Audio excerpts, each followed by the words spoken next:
ये सत्र अत्यंत विद्वतापूर्ण है, बहुत मैच्योर है, परिपक्व है। भले कुछ दिनों से मैंने कहा कि अगर ज्ञान हमारा स्वभाव नहीं है तो सहज क्यों हो जाता है, और सुख हमारा स्वभाव है तो उसके लिए यत्न क्यों करना पड़ता है।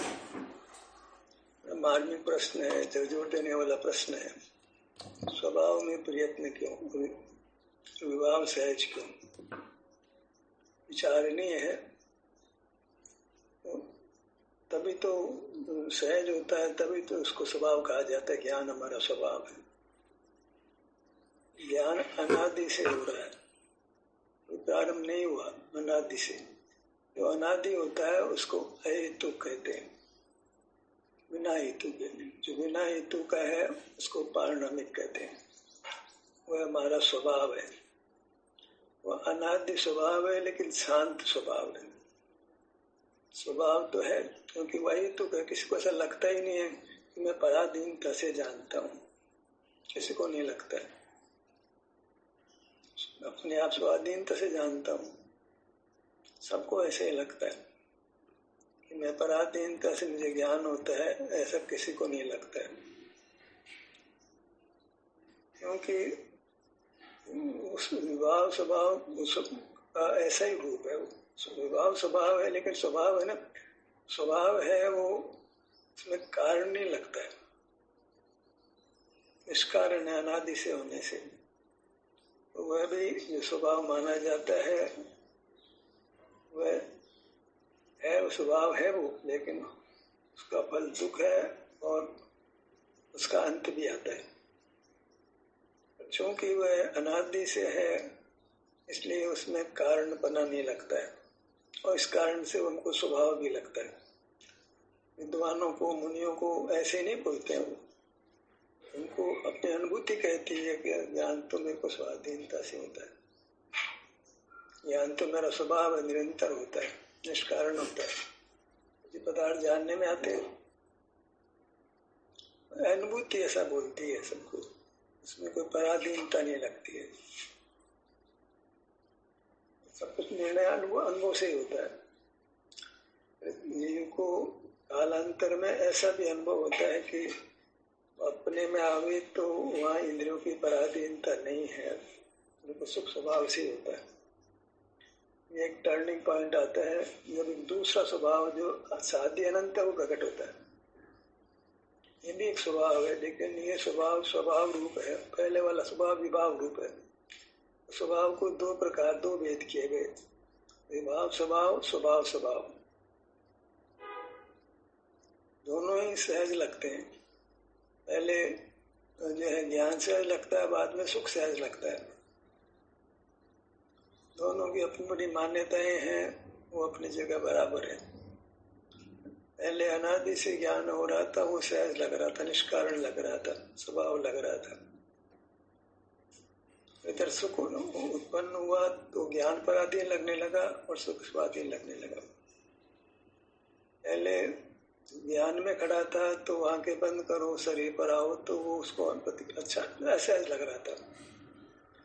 अब जब अपने में सुख लगने लगा तो उसको लगता है कि आंखें खोलने में तो भी श्रम लगता है, सुनने में तो भी कान लगाने पड़ते हैं, देखने में पास जाना पड़ता है।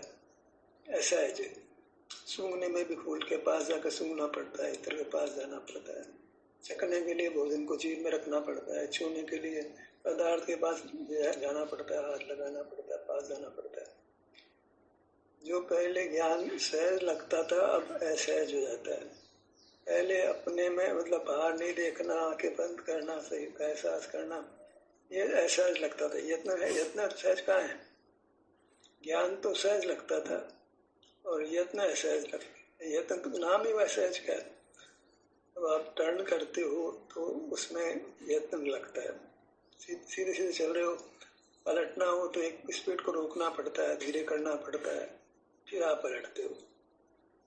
गाड़ी चल रही है स्पीड से 100 की, 125, 150 की स्पीड पर चल रही है। अब आपको वापस होना है, पलटना है, गाड़ी को धीरे धीरे कम करते हो, ब्रेक लगाते हो, फिर पूरा रोक देते हो, फिर बैक होती है। चलते हुए तो ब्रेक ही नहीं लगता, उसमें पूरा रोक देते हो, फिर आप पीछे चलते हो। ऐसे ही है ये ज्ञान अनादि से हो रहा है। जो अनादि है उसमें कारणपना नहीं लगता है। सहज ही बच्चा है, जन्मता है, उसको आंखों से दिखाई पड़ता है, क्या पराधीनता है उसमें? सुनाई पड़ता है, उसमें क्या पराधीनता है?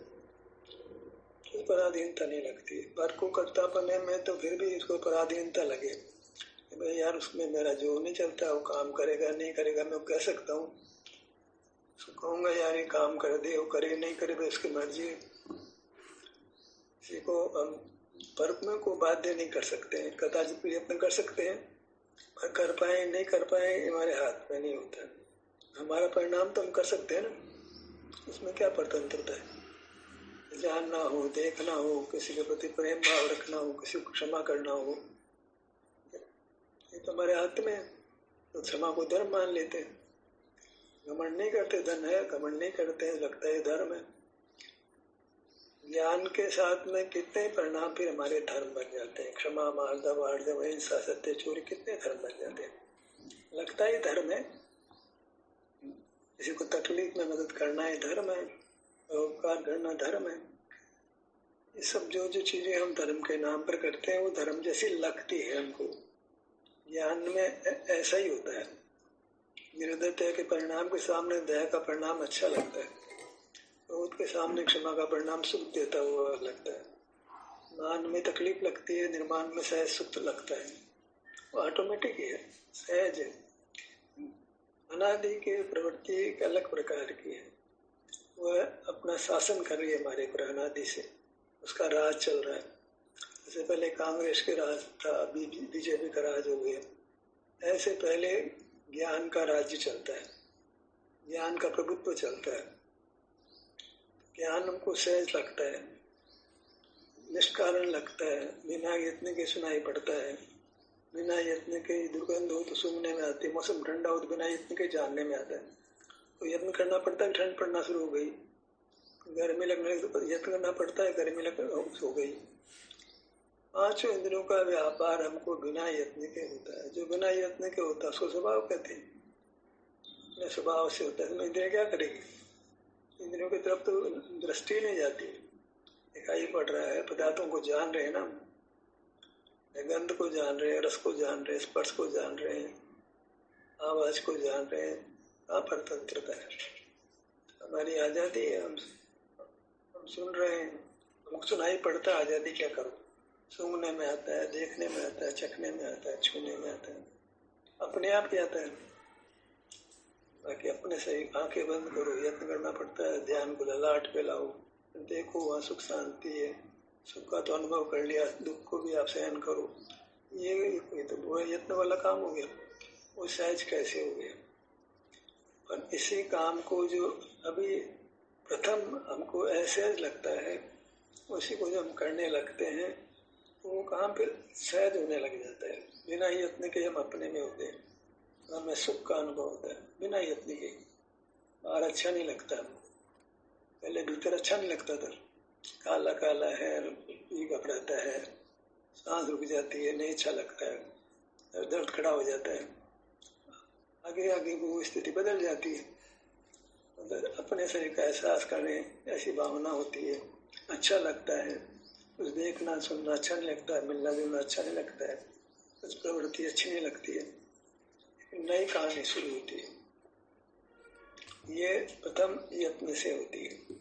ज्ञान को रोकना भी यत्न से होता है और अपना अनुभव करना ये भी यत्न से होता है। कारण क्या है? आप अनादि स्वभाव को मिटा रहे हो। स्वभाव कहना चाह रहा हूँ मैं इसको, क्योंकि वो बिना यत्न के हो रहा था, अनादि से था, तो कारण कोई नहीं, अब हमको कारण लगने लगा है। तो वाकई अनुभूति हमको बता रही थी, अनुभव से प्रमाण हो रहा था कि वो काम तो बिना यत्न के हो रहा है, स्वभाव से हो रहा है, निष्कारण हो रहा है। आंखें खोलनी नहीं पड़ती, खुली रहती है, कानों को खोलना नहीं पड़ता, सुनाई पड़ता ही है। हाँ यत्न है, गंध होती है, सूंघने में आ जाती है, ठंडा मौसम होता है ज्ञात हो जाता है, गर्म मौसम ज्ञात हो जाता है। यत्न कहाँ करना पड़ा? जहाँ यत्न नहीं करना पड़ता है वो सहज कहलाता, तो स्वभाव कहलाता। सहज माने स्वभाव है, वो मेरा स्वभाव है, पदार्थ मुझे जानने में आते हैं, तर्क है, ज्ञान मेरा स्वभाव है, ऐसे आसमान से नहीं आ रहा, अंदर अच्छा लग रहा है तो भी ज्ञान सहज लग रहा है। अरे विद्वान ये बोल रहे हैं कि ये सुख भीतर है, अनुभव करो आप, बाहर से दृष्टि हटाओ, अपने में दृष्टि लाओ, तो वो ये नूतन परिणाम भी उनको अच्छा लगने लगा। पर वो ज्ञान भी सहज हो रहा है, वो स्वभाव जो अनादि से वो उसको विभाव मानने में दिक्कत हो रही है। आखिर अनादि से वो काम स्वभाव के रूप में हो रहा था, उसको वो कैसे एकदम हटा दे? वो स्वभाव ही कहा गया उसको, वो बिना कारण के है, वह तो जो अनादि से है वो पारणामिक है। विभाव पारणामिक, स्वभाव पारणामिक, दो प्रकार जानना चाहिए। इंद्रियों से ज्ञान होता है, विद्वान मना करता है, इंद्रियों से ज्ञान नहीं होता, ज्ञान तो अपने स्वभाव से होता है। इंद्रियां क्या करेगी? तो अपनी जगह पड़ी है, उसी कारण से ज्ञान तो इंद्रियों को ज्ञान हो जाएगा। ज्ञान होता है हमारी ज्ञान शक्ति से होता है, इंद्रिया क्या करेगी उसमें? ऐसा उसको लगता है। पर जब वही जीव बाद में विचार करता है इंद्रिया नहीं होती तो ज्ञान नहीं होता, तो फिर करवट लेता है। पहले ये तर्क था कि इंद्रिया क्या करेगी, ज्ञान स्वभाव से ज्ञान होता है, ज्ञान तो इंद्रियों को ज्ञान हो जाता है। ज्ञान इंद्रियों से नहीं होता है, आत्मा से होता है। इंद्रिया हो तो इंद्रियों को ज्ञान हो, आत्मा है तो उससे ज्ञान होता है। उसको इंद्रियों की निमित्तता दिखाई नहीं पड़ रही है, निमित्ता ही तो पराधीनता होती है। उसे तो ये लगता है कि इंद्रियों को तो ज्ञान होता ही नहीं, मुझको ज्ञान होता है, मेरे ज्ञान स्वभाव से ज्ञान होता है, दूसरे कारण से ज्ञान थोड़ी होता है। ये कार्य के दो कारण थोड़ी होते हैं, मेरे को मेरे ज्ञान स्वभाव के कारण ज्ञान होता है, ये अलग बात है। पास में कोई इंद्रिया में खड़ी है और उसमें कोई उसका रोल नहीं होता, किंचित कारण ज्ञान मुझको अपने स्वभाव से होता है। और स्वभाव को बुरा कैसे कर सकते हैं? उसको ऐसा भी लगता है कि अपने में सुख का एहसास होता है उसको, सुख भी मेरा स्वभाव है और उसके लिए मुझे बाहर नहीं देखना चाहिए, बाहर नहीं देखना चाहिए और बाहर का जानना स्वभाव भी है। दो बात करता है वो, नहीं देखना चाहिए भी बोल रहा है वो, अपने में आनंद है भी बोल रहा है, और जानना तो स्वभाव से होता है। इंद्रिया क्या करेगी? और स्वभाव में तो ज्ञान कैसे होता है? ये दिमाग में है कि निष्कारण मनी बगैर यत्न के जो ज्ञान होता है, सहज ज्ञान होता है, वो स्वभाव क्यों नहीं माना जाए? लगता है, अनुभूति कहती है, इसमें कोई मुझे यत्न नहीं करना पड़ता। मौसम ठंडा हो गया, ज्ञान हो गया, इंद्रिया क्या करेगी उसमें? ठंडा मौसम भी क्या करेगा? ठंड के कारण से ज्ञान नहीं हुआ, स्पर्श इंद्रिय के कारण से ज्ञान नहीं हुआ, ज्ञान मेरी शक्ति से हुआ है। पहले वहाँ संयोग में इंद्रिय हो, पर वो इंद्रिय क्या करती है? ज्ञान स्वभाव नहीं होता था, ज्ञान शक्ति मेरे में नहीं होती थी।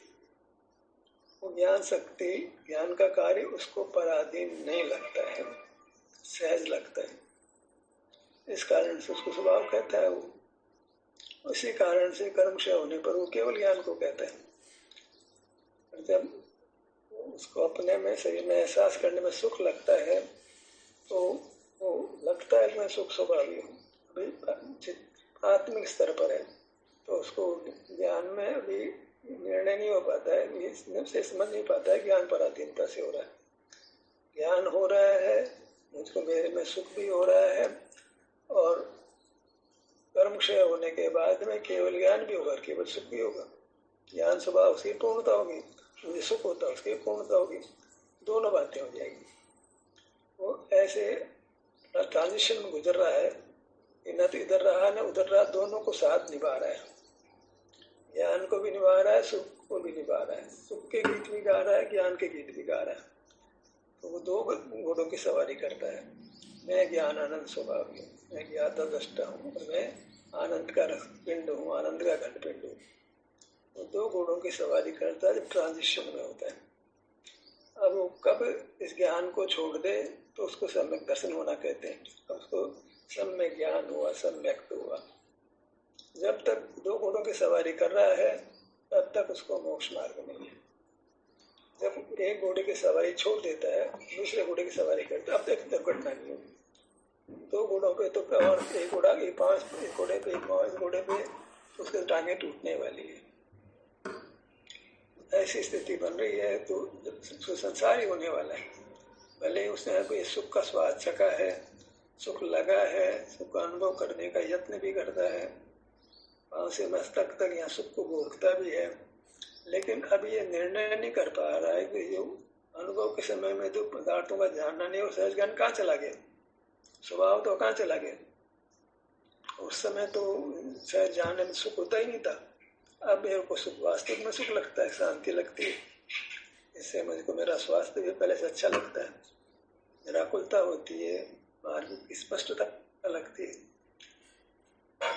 तो जब वो ज्ञान को अच्छी तरह परख लेता है और सुख को भी अच्छी तरह परख लेता है, तो जान लेता है कि ज्ञान भले अनादि से हो रहा था, ऐसा लगता है कि अपने आप ही हो जाता है, तो भी ये मेरा स्वभाव नहीं है। ठंड अपने आप ही मालूम पड़ जाती है, गर्मी अपने आप ही मालूम पड़ जाती है, लेकिन इसमें सुख नहीं है। सुख नहीं है तो जीवन का धर्म नहीं है। तो हम तो सुख चाहते हैं, सुख चाहते हैं तो चाहते हैं, वही तो धर्म है हमारा, वही तो हमारा स्वभाव है। ज्ञान में तो आकुलता बनी रहती है। तो कहीं न कहीं वो जब अपने में बैठता है, तिष्ठता है, तो आगे पीछे वो ज्ञान का पक्ष छोड़ेगा ही। भले इतना आगम बोले, इतना गुरु अपर गुरु बोले, उस पक्ष को छोड़ देगा। तब से उसको सम्य ज्ञान हुआ ऐसा कहा जाएगा। तब वो सहज अनुभव भी होता है, यत्न से भी अनुभव होता है। दोनों बातें होती है। जैसे बाहर में सहज ज्ञान भी होता है, यत्न से भी ज्ञान होता है। चला आके भी देखता है, चला के भी सुनता है, अपने आप भी सुनने में आता है। जैसे ज्ञान में दो बातें होती थी पहले, ऐसे सुख में दो बातें होने लगती है। सहज ही वो अपने में होता है, अच्छा लगता है, उसका अभ्यास बन गया, उतना सहज ही अपने में होता है। जितना अभ्यास नहीं बना उतना उसको यत्न करना पड़ता है। जितनी इंद्रियां कुशल होती है उतना ज्ञान सहज हो जाता है, जितनी इंद्रियां कुशल नहीं होता उसको यत्न करना पड़ता है। ज्ञान में भी दो बातें हैं, सुख में भी दो बातें हैं। पर यह है कि ज्ञान बिना यत्न के होता हुआ दिखाई पड़ता है, फिर बाद में जैसे से अनुभव करता है तो ज्ञान में से यत्न होता दिखाई पड़ता है, फिर चेंज करता है तो सुख में यत्न होता हुआ दिखाई पड़ता है, बाद में सुख सहज होता हुआ दिखाई पड़ता है, ज्ञान में यत्न करना पड़ता है। अब तो शास्त्र पढ़ना हो तो लगता है दिक्कत होगी, पढ़ना पड़ेगा, कोई काम बाहर के करना पड़ेगा। पहले तो खुशी खुशी करता था, अब लगता है मेरे काम में बाधक है ये। पहले बैठा बैठा कुछ काम करना ही चाहता था, किसी की मदद करनी नहीं, पैसा कमाने की भावना नहीं, तो परोपकार के काम में लगे। उसको अनुभव की खबर नहीं है, वो कुछ न कुछ करता भाव में रहेगा, ज्ञाता है करता भाव में रहेगा। और जब अपना सुख भोगता है, उसमें परपदार्थ करना पना नहीं होता, तो उसका प्रकार करता हो जाता है। अब उससे को कहा जाए कि ये काम करो तो उसकी तकलीफ लगे, कहता है यदि मेरे सुख में बाधक है, तो फिर जानना भी बाधक हो जाता है, करना इसको क्रिया कहते हैं, वही बाधक हो जाती है। पहले वो अच्छी लगती थी, भगवान के दर्शन करना, पूजन करना, अभिषेक करना, सब उसको अच्छा लगता था, क्योंकि उसको जो सुख स्वाधीन होता उसकी खबर ही नहीं थी। उसको तो यह था कि बाहर खड़े खड़े किसी काम में कम दुखता, किसी काम में ज़्यादा सुख था, अधिक कम दुखता है को तो सुख सा लगता था। उस काम को बहुत प्रीति से करता था, धर्म मान के करता था। और जहाँ कट ऑफ पॉइंट आता है, जहाँ वो अपने उसको उपदेश मिले या कोई अपने आप ही समझ जाए, ज्ञान आनंद दोनों बातें चलती थी, तो वो आनंद में कदाचित थोड़ी स्थिति करता है, अपने में ठहरता है, ऐसा कारण का लाभ भी इसको मिल जाते हैं। अपने आप तो आधा घंटे तक नहीं बैठ पाता, सेशन के थ्रू आधा घंटे तक बैठ गया, दूसरे आधा घंटे बैठ गया, दोपहर में बैठ गया, शाम को बैठ गया, तो बार बार पुनरावृत्ति करते करते एक सुख की बंटवारी हो जाती है, तो उसको ज्ञान के विरोध में प्राय बन जाता है। रसरे आवत जाते शिल पर होत निशान, तो कारण से कार्य होता है, ऐसा एहसास करते हैं, अच्छा लगता है, तो फिर ये काम अपने आप होने लगता है। झूले को हमने झुलाया, छोड़ देते हैं तो अपने आप झूलता रहता है। ऐसे ये पहले ज्ञान अपने आप ही हो रहा था, उसको यत्न से रोकते हैं, उसमें तकलीफ होती है, फिर अपने में आने में तकलीफ लगती है, फिर बाहर जाने में तकलीफ लगती है। बदलता है, बदलते में पहले जो भाव अच्छे लगते थे अब बुरे लगेंगे। पहले धन आता था सुख मानता था, अब आता है धन आता तो मुसीबत ही है, जरूरत से ज़्यादा परिग्रह होगा, बेकार तकलीफ ही होती है संभालने करने की, अपने को नहीं चाहिए, नहीं कमाना। शहरी आमद का जरिया हो तो भी उस काम से बचता है, नहीं करना वो काम। काय के लिए करना?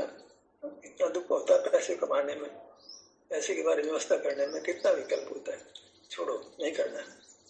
पर ये भाव जल्दी से नहीं आता है। जो अनादि से ज्ञान में रहता वो धनार्जन में लगा था, वो प्रवृत्ति करता था, परोपकार में लगा था, दूसरे काम करने में लगा था, तो कुछ बाहर प्रवृत्ति करने में लगा था, जो वो एक स्वभाव सा बन गया था उसको। किसी का स्वभाव ही होता है उपदेश देने का, परोपकार करने का, दया दान आदि करने का, बिना प्रियजन के उपदेश देने का होता है कुछ लोगों को। तो वो किसी का बुराई छुड़ाने का।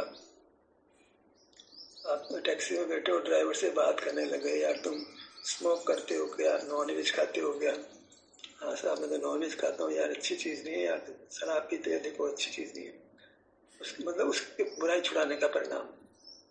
इससे उसको बहुत तकलीफ है, उसका परिवार खराब, कुछ समझाओ उसको, प्रेम से समझाओ, समझ जाएगा। ऐसे उसको जो है ऐसा लगेगा जो ज्ञान के प्रति बहुत महिमा है, तो बिना मांगे वो बोलने लगता है, देखो यार देखो ज्ञान में देखो कितनी तकलीफ होती है। जो है सिनेमा देखते हो आगे क्या क्या होता है, कितना विकल्प हो जाता है, पैसे भी लगते हैं। जो चीज़ अच्छी लगती है उसको सहज और उनको भी करने लगता है। ऐसा ऑटोमेटिक सा ही होता है। फिर बाद में देखता है इसमें सार बनाने मेरे काम से चूक ही जाता हूँ मैं, तो परोपकार का परिणाम वो भी धीमे धीमे कम होता जाता है। अल्टीमेट क्या होता है, फिर वो अपने में ठहर जाता है, परमात्मा बन जाता है। ये विधि है ना जो भरोसे जी ने कराई, पूरा प्रोसेस उन्होंने बता दिया कैसे वो ट्रांजिशन होता है, बदलता है, फिर अपने में उसको अच्छा लगता है, अपने में अच्छा रहता हुआ वो पूरी तरह परमात्मा हो जाता है।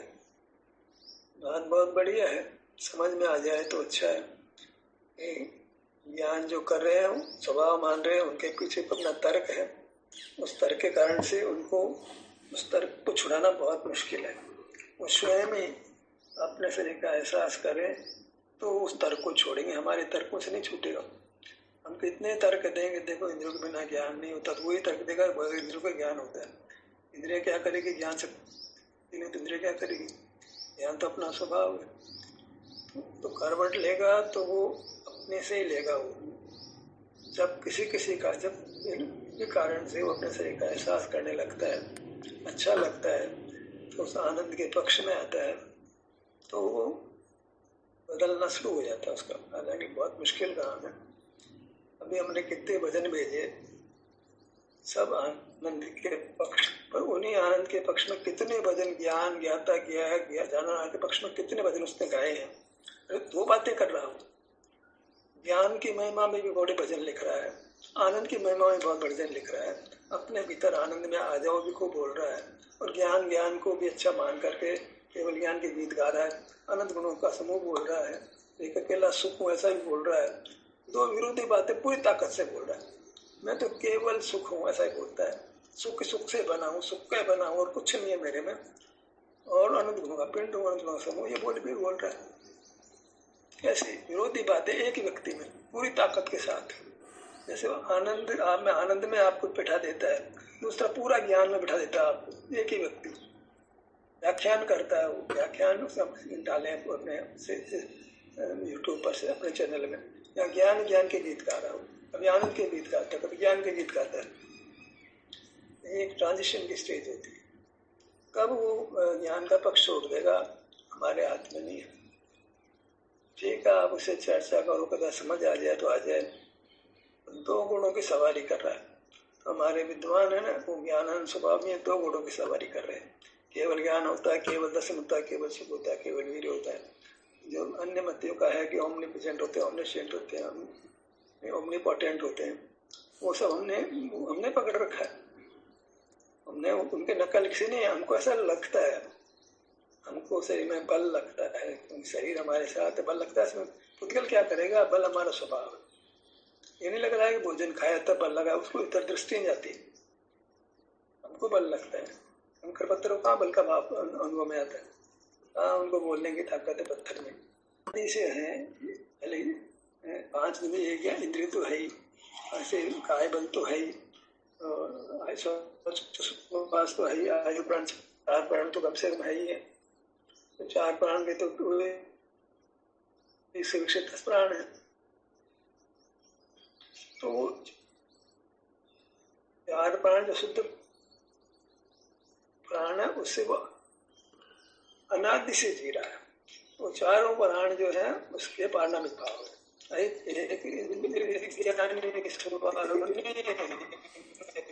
काय बल भी उसको स्वभाव क्रियावती शक्ति उद्गल में जीव में क्रियावती शक्ति है, तब तो क्रॉसमान विश्वविद्यालय में जाता है वो। ये सब जो बातें हैं वो अनुभव से आ रही है, उसको ऐसा लगता है, ऐसा है, वस्तु स्थिति ऐसी है, बिना कारण ही है, बिना कारण ही है। कौन सा अनादि से श्वास पाया जाए तो कारण क्या बताएं बताओ, बाद में हो तो कारण बताओ, इस कारण से हो गया। ये श्वास अनादि से है, काय बल उसमें अनादि से है, और भले कम हिल पाता है, ज्यादा हिल पाता है, कब हिल पाता है कभी नहीं हिल पाता, वो अलग बात है। और वो एक इंद्रिय का ज्ञान कम से कम होता ही है। अब वो भले निद्रा के समय इंद्रिय ज्ञान नहीं हो, उसकी स्मृति के बल पर किसी बल पर उसको ज्ञान होता है उसको ज्ञान, तो उसमें कारण कैसे घटाए? बिना कारण के तो हो रहा ही नहीं। उसको ये खबर नहीं पड़ रही है कि जिस समय शरीर में सुख दुख का अनुभव और उसमें ज्ञान नहीं हो रहा है, इतनी बारीकी में नहीं जा पा रहा है।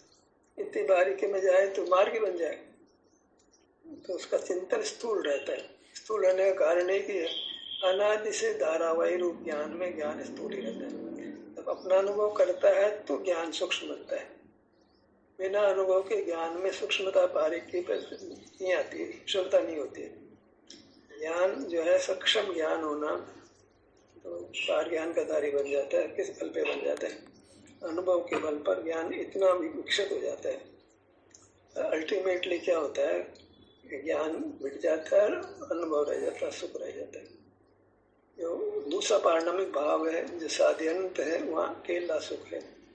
इधर तो ज्ञान है, उसके साथ में और बहुत सारी बातें, बल भी है, श्वास भी है, जन्म मरण भी है, मोक्ष में सब बातें नहीं है। जब काय चेष्टा है तो नाना प्रकार की प्रवृत्तियां हैं, और जब ज्ञान है तो पदार्थ सुहावने लगते हैं, मोह का उदय भी है, राग द्वेष भी है, सब कषाय भी है।